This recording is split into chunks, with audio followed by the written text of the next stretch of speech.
This is Scott Vanderplew, and you're listening to the Artist Edition Index Podcast, episode 49. Thank you for joining me once more. We take the written word from the site at aeindex.org and bring it to the spoken word. Apologies, this month we don't have the intro music or the exit music. I am recording on a different PC, and I don't seem to have those files in the cloud for some reason. So I'll have to correct that for sure and make sure I always have those available to me, so you'll miss out on that little segment of St. James Infirmary. So apologies there. Well, it's been quite a year for us, for AE format fans. We saw 6 books, sadly, and that's kind of low. I think we got used to a higher number, and then last year brought us to 6, and then this year brought us to 6. So I don't know if 6 is the new number that we can expect to have, but I guess 6 is better than 0. I'm just looking at the master list at the website just to confirm. I don't want to say there were 6. So we had Ed Piscor, the Fantagraphic Studio Edition, January 22nd. We had P. Craig Russell's The Selfish Giant and Other Stories, Fine Art Edition on January 22nd as well. We had Original Art, the Dan Clowes Studio Edition on February 12th. We had The Sandman Overture, J.H. Williams III Gallery Edition on February 26th. We had Dave Cockrum's XMen Artifact Edition on June 24th, and then we had Michael Golden's Micronauts Artist Edition on November 4th. So IDW and Scott Dunbier have said repeatedly that the target is for a year. Only made 2 this year, and then 2 were moved out. I believe it's from IDW pursuing having these books available in the book market. Their book distributor is Penguin, I believe. Well, I don't know, Penguin Random House there are some acquisitions going on, so it's hard to tell sometimes. But where we saw the EC covers pushed out from the end of this year all the way to June of next year, and then we saw the Jim Lee's XMen Artist Edition pushed to February. While we're discussing that, let's talk about shipping changes. Changes I saw this month. Jim Lee's X-Men Artist Edition, which I just mentioned, February 24th. It was the week before, so that's not a big move. And then Jack Kirby's Fantastic Four Artisan Edition was moved to April 28th. What we have coming down the pipe over them is pretty slim. The Best of Vampirella Magazine Art Edition, scheduled for February 10th. I don't think it's going to happen. John Romita's The Amazing Spider-Man Artisan Edition was announced last month, so that's scheduled for March 17th. We'll see if that moves as well. And then the other ones we mentioned, and then EC covers again June 23rd. So big moves. Diamond has finally canceled Don Rosa's Life and Times of Scrooge McDuck Volume 2. Scott Dunbier had said that book wasn't happening because the pre-order numbers were too low. It'd be nice to see when they have a book like this and the pre-order numbers are low, then when we have a slow year like this, maybe resoliciting it. I talked to Don Rosa several years ago when he was in Toronto, and he said IDW had all the pages, the scans were ready. I think the book is ready to go, just the pre-orders were too low. And Scott Dunbier was saying he could do the whole story in 3 volumes. I'd really love to see volumes 2 and 3. Those books are exceptional. And speaking of canceled books, right, we still, way back in August 2016, G.I. Joe Real American Hero Artist Edition was solicited, but that never happened as well. That was low orders. So possibly as IDW goes through these lower years, maybe pulling a book out that's already ready to go and soliciting it again to see if sales pick up. He has said that orders now, because the books are available on, say, Amazon or for Canadians Indigo, Book Depository, the orders are really increasing for these books. So I don't know if that's a lower profit margin for IDW and that's why they haven't pursued this, or just a greater opportunity. And it seems like the greater opportunity will win out over a smaller percentage. All right. So that's shipping changes. We should talk about the poll this month. Now, this month was a different poll than normal. Didn't have a chance to use my good friend David Jacoy's poll options this month because I really wanted to do this to wrap up this 10th anniversary of the Artist Edition. Let me give you the blurb. The Artist Edition Index has celebrated 2020 as the 10th anniversary of the Artist Edition format. At Scott Dunbier's request, I put up this poll to close this out. What is your favorite Artist Edition? This focuses only on IDW and their Artist Edition line. No artifact editions, no other publishers. The list is sorted by publication date. Go through the title slowly, let your mind go back to each book and make your choice. change things up, I've also added a second poll at the bottom. What motivated your choice for favorite artist edition? And then I mentioned results aren't showing well. I had them in a bar graph, and then like I normally do, and then it was disastrous. It was not working out. So I switched to a pie graph, which is not as easy to read. But we can clearly see the winner at this point. I mean, it is December 31st. David Mazzucchelli's Born Again. But before I get into that, sorry, I started to give you the title. There's no landslide here. There's a lot of votes, and I was expecting to see it more definitive. But David Mazzucchelli's Daredevil Born Again Artist Edition has received 15 votes. I fully expected that to win. I was almost voting for that. But then I started to think about my second poll, which is what was the main factor in your pick for favorite artist edition? Artistic merit, educational to study technique, historical significance as a comics archive, or nostalgia? I honestly think people are lying to themselves, because I've got 57 votes for artistic merit, 17 votes for educational, 15 votes for historical significance, and 6 votes for nostalgia. I'm going to say a lot more of these votes were motivated by nostalgia. I don't know. That's my thinking. So, all right, I told you number 1. Number 2 is Steranko, Nick Fury, Agent of S.H.I.E.L.D. Artist Edition, 10 votes. Again, these are my top 5. Those are top 5s for sure. I would give you that. And then we got 2 that have 6 votes. That's Dave Stevens' Rocket Artist Edition and Wally Wood's EC Stories Artist Edition. And then we get into 4 votes, which is Jack Kirby's Fantastic Four, the World's Greatest Artist Edition, and Will Eisner's The Spirit Artist Edition, and Best of AC Comics Volume 1 Artist Edition, and Joe Kubert's Stars and the Apes Artist Edition. So 4. I'm a little surprised at the number of votes. I was expecting more votes. I mean, but based on who voted for factors here, I mean, we got over 100. So nothing to sneeze at. I guess, 63, 70, 80, 95. Yeah, so, 95 votes. Yeah, I voted for The Spirit. I have every one of these books, right? I think everybody knows that who listens to this podcast. I've read them all, if I could. Otherwise, these are artist editions, right? So they're full stories. I read them all, actually. And I have to say that I think Will Eisner's The Spirit Artist Edition is the top choice. It is the greatest volume that's been put together. It has artistic merit. I think it's educational. Actually, it's historical significance. I think the age group is past anybody for nostalgia, but it's funny that I think that choice hits 3 of the 4 categories for why would you pick a book. And maybe I should have said that, when I asked people to pick. There was some talk on the forums. People were saying, "Oh, it's so hard to pick one. Couldn't we pick, top 5?" No, my polling software can't do that. I could not pick 5. I had all kinds of trouble. I could have tried to do it, but then you have to tabulate it. I just wanted to see what is your favorite, right? Just pick one. When you say pick 5 or pick 10, sure, that gets much easier, right? But to narrow it down, that's why I said give it some thought, right?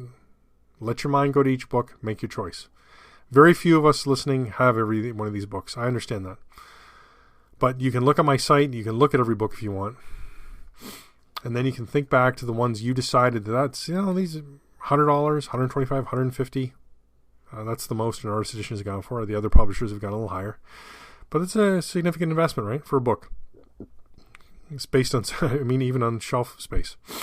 So, it's interesting. It's good to see this poll. I like to see people making these choices. This wraps up tonight. I'm going to let it keep running like I have with all the other polls. But then beginning tomorrow, January 1st, that's when we vote for the 2020 Scott Dunbier Awards. Right? So any AE format book published in 2020, we'll be voting on. So I think I've changed the voting software slightly. It's going to be the same voting software I've been using all year. And then, unfortunately, the one category of pick every book you bought, I still had to use my old software plugin for WordPress because the current plugin I'm using, Forminator, does not allow multiple choice. So that's kind of annoying. So hopefully there's not a visual issue when you look at the page there. All right. So please come back. If you're listening to this, please go to the site and vote on that. I'm really encouraging everyone to vote. I did... the 10th anniversary, I thought I would do more. I did a full year on Pinterest, doing all my photos from the first 14 books, it ended up being, I think it was actually more than that. When we went from Dave Stevens' The Rocketeer right up to Mark Schultz, Xena's Oak Tales. So it's 1, 2, 3, 4, 5, 6, 7, 8, 9, 10, 11, 12, 13, 4. Yeah, 14. All right, then. Got to trust myself a little bit more than that. And then I delved in deeply into sort of an oral history style article of pulling together the information on the first group. I classify it as the first group of artist editions because we had one, one was released, the second one was announced, and then when that one was released, the rest were announced. So it was a very short time period of a year where we had these books announced and ready to go. So that was pretty interesting.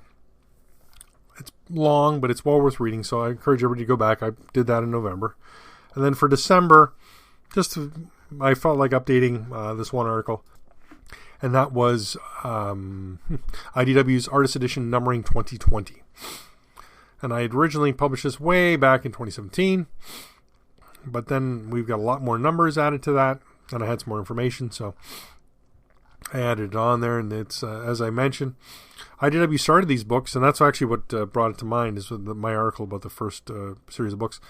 But the first 4 were actually mentioned as being the first, second, third, fourth, and then there was a giant gap, and then IDW was going to start again with 18, but then 18 was delayed, so it actually went to 19, and then we never had a 20. And we actually had numbers 20, 31, 55, and 60 are missing out of the numbering. Otherwise, we go 1 to 64 at this point. So it's a good run. So take a look at that, and then I also included, you can see the old versus the new, because the new numbers all have links to the reviews. I have not done that with the old ones yet. And then I gave you the rundown, of the artifact editions, because they've all been released exactly as numbered and flown through. I had a chance to look at the Jim Lee's XMen Artist Edition. There was a preview PDF released to retailers, and a retailer friend of mine let me take a look at it. And it's got the one complete issue of X-Men, X-Men 1, and then all the rest is it's really on the cusp of Artifact Edition versus Artist Edition, but I mean it contains one complete story, so one complete issue. Sorry, that's not a complete story. So I guess that's how it falls onto the Artist Edition. But don't go into it thinking you're going to be reading a whole lot of stories there, because like I said, it's just a one issue. Now it is an oversized issue, and there's a lot of pages from Jim Lee for sure. Some great stuff in there, really. He had a really excellent run, but I mean, I guess some artistic merit there, a lot of nostalgia for me based on the time it was released and my age. I'd like to see more nostalgia-driven material for me. I don't seem to be able to get that. Well, we can just keep our fingers crossed and hope for more books in 2021. At this point, I mean, I don't know if we're going to see, will we see a Graffiti Designs? DC's, as we've all witnessed, has been doing some very strange things. Right, DC Graffiti Designs let us know that they were working on the Killing Joke Gallery Edition, and then that was not being released in 2020, and they were hoping for a 2021 release. But again, no announcements yet, so we don't really know where that stands. And other publishers, I mean, Dynamite, I think Dynamite's done. Like, maybe they'll release more. I'm hoping they do, but at this point, it really looks like they're done.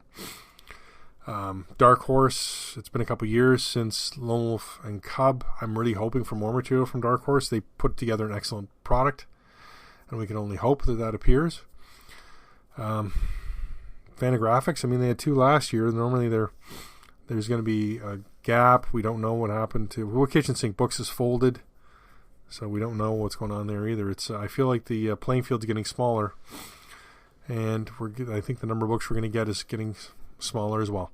Thankfully, P. Craig Russell and Wayne Allen Harold are still producing their books. There was a Kickstarter, right, for the one. We'll see that coming out next year. In Indiegogo. I just should say crowdfunding. There was also the crowdfunding for the Steve Rude, which will be out next year. So at least we guaranteed those 2, and probably 2 from IDW at this point guaranteed, the Jim Lee and the EC covers.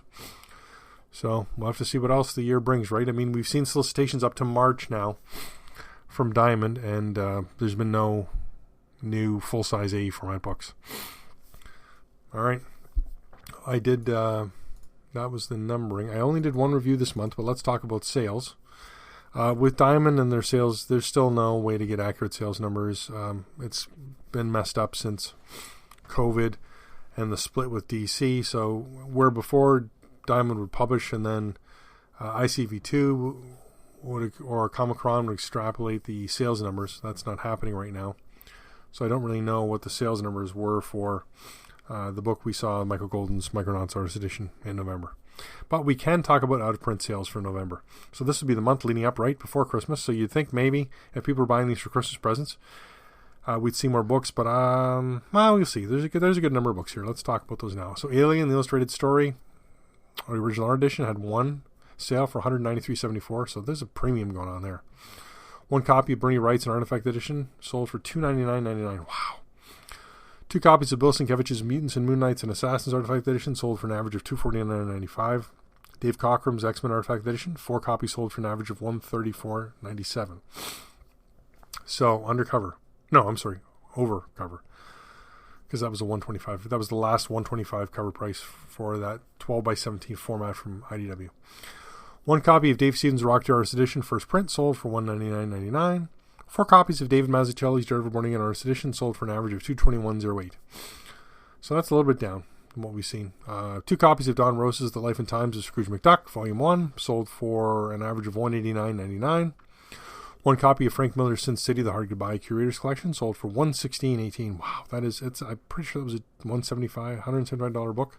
So that's well below cover price. That's still being available on Amazon too, though. All right, 1 copy of Gene Colan's Tomb of Dracula Artist Edition sold for $249.95. 1 copy of Gil Kane's Amazing Spider-Man, $90. 5 copies of Jack Kirby's Fantastic Four Artist Edition sold for an average of $103.12. That book's really getting the love lately. 1 copy of Jack Kirby's Marvel Heroes and Monsters sold for $112.50. 1 copy of Jack Kirby's The Mighty Thor sold for $99. 2 copies of Joe Kubert's Tarzan of the Apes sold for $80.49. 1 copy of John Byrne's Fantastic Four sold for $149.99. 4 copies of John Byrne's X-Men Artifact Edition sold for an average of $286.21. That is insane. 6 copies of Michael Golden's Micronauts Artist Edition sold for an average of $190.50. So there were already well over the $150 cover. 1 copy of Mike Mignola's Hellboy in Hell and Other Stories, first print, $102.50. 2 copies of the second print, averaging $140. 1 copy of Ross Andrews' The Amazing Spider-Man Artist Edition sold for $91.89.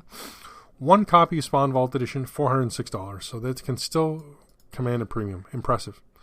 2 copies of Star Wars Dark Times Gallery Edition sold for $62. 2 copies of The Book of Ballads, the original art edition, sold for $60.10 average. 1 copy of The Prisoner original art edition sold for $99.75. I don't get that. 1 copy of Usagi Jimbo Samurai and Other Stories sold for $116.95. And that's it for the month of now. I'll be anxious to see what those December sales look like. If you're on the forums, which I hope you do join, I had posted, and I had also posted on the site about the Diamond Blizzard sale and all the artist editions that were available for quite a low price.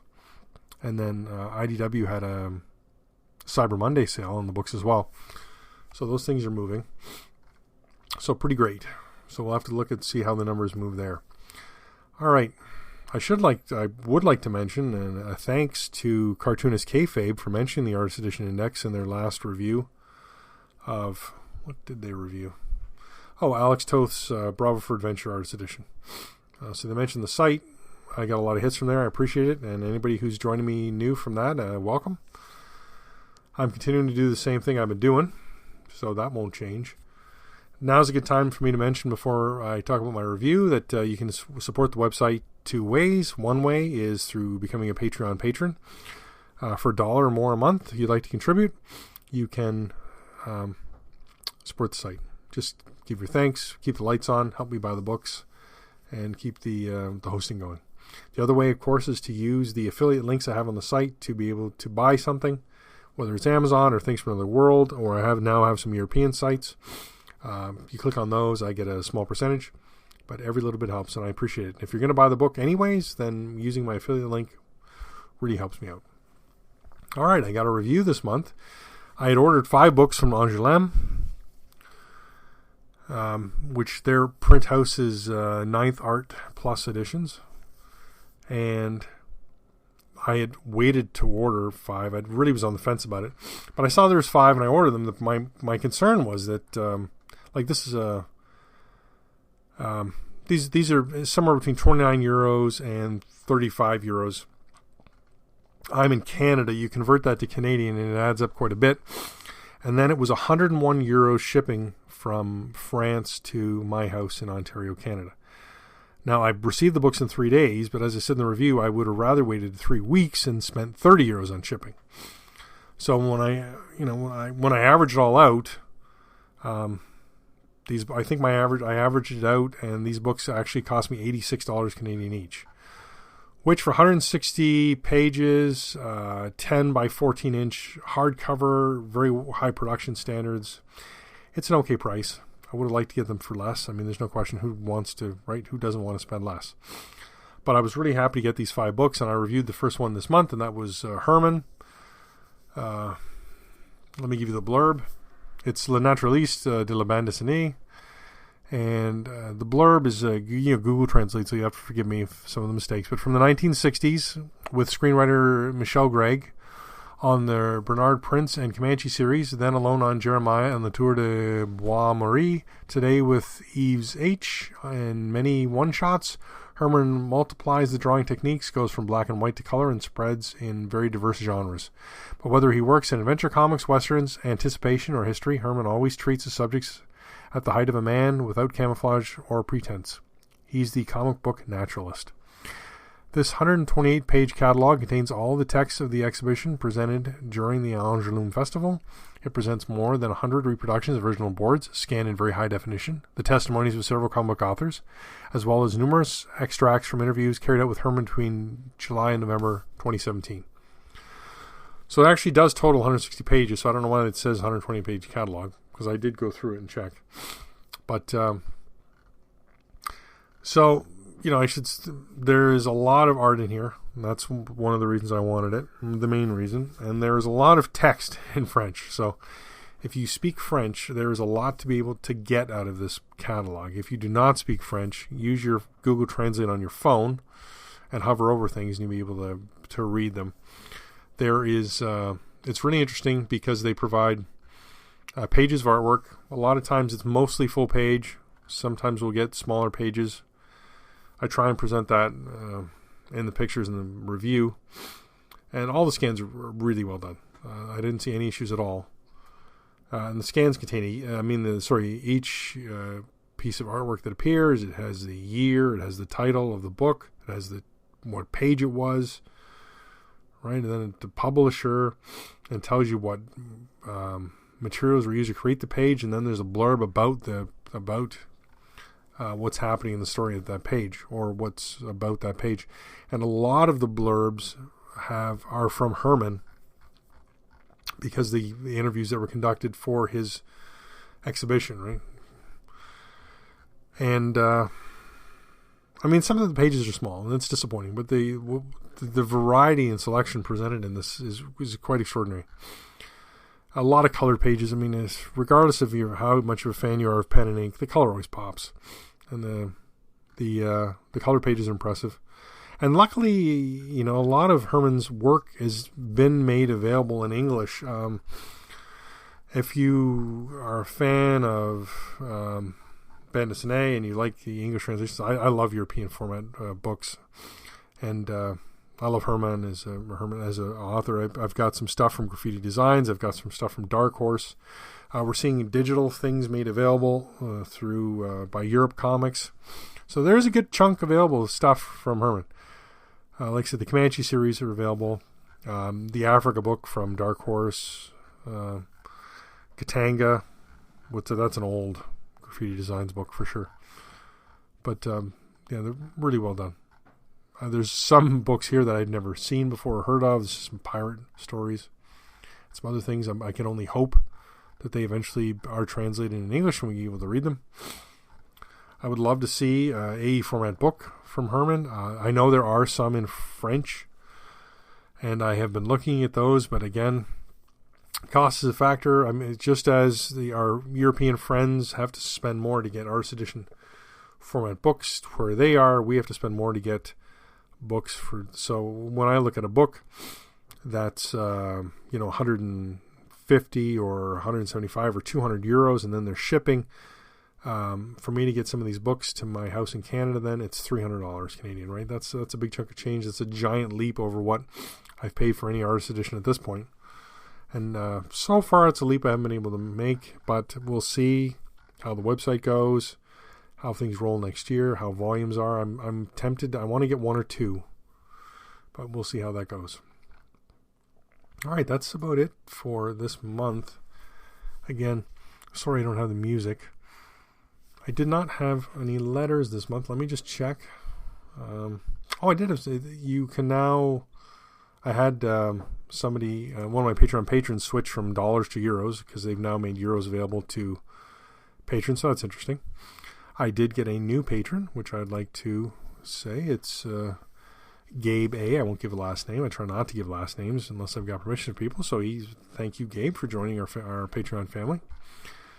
And please come and vote between January 1st and 31st on the Scott Dunbier 2020 Awards. Pick the best of 2020. As I said, there's only 6 books, but it was still an awesome selection of material and well worth your vote. And again, the voting ends this month, today, for your favorite Artist Edition. So I may continue on with a few more interesting things like that next year.